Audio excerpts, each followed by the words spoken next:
बहुत बड़ी खबर इस्लामाबाद बातचीत के बीच बहुत बड़ी खबर सामने आई जिसमें पाकिस्तान ने सऊदी में फौज भेजी है। पाकिस्तानी फाइटर जेट सऊदी पहुंचे हैं। सपोर्ट एयरक्राफ्ट भी सऊदी में लैंड किया है। डिफेंस समझौते के नाम पर ये फौज भेजी गई है। सऊदी डिफेंस मिनिस्ट्री ने भी तस्दीक की है। बाकी रुख से ईरान नाराज हो सकता है। एक तरफ इस्लामाबाद में जहां बातचीत तो होने जा रही है, आज बातचीत के लिए तमाम लोग इकट्ठा हुए हैं, तो दूसरी तरफ सऊदी में पाकिस्तान की तरफ से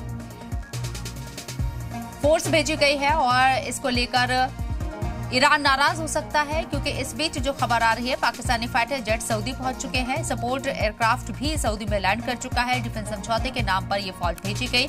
सऊदी डिफेंस मिनिस्ट्री ने इस बात की तस्दीक भी कर दी है। पाक के रुख से ईरान नाराज हो सकता है।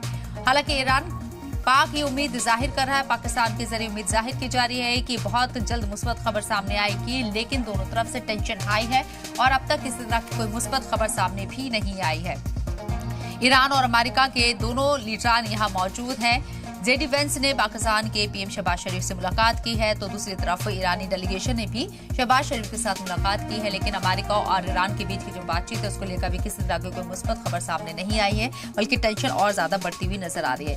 ईरान अपनी मांगों पर काफी सख्त है। ईरान का कहना है कि अपनी मांगों से पीछे नहीं हटेगा। दूसरी तरफ अमेरिका के जरिए भी जो खबरें गर्दिश कर रही थी उन बातों को खंडन किया गया है। कहा गया है अमेरिका के जरिए कि फ्रीज इमलाक को अनफ्रीज करने की अभी कोई बात नहीं हुई है, न ही इस पर कोई डिसीजन लिया गया है।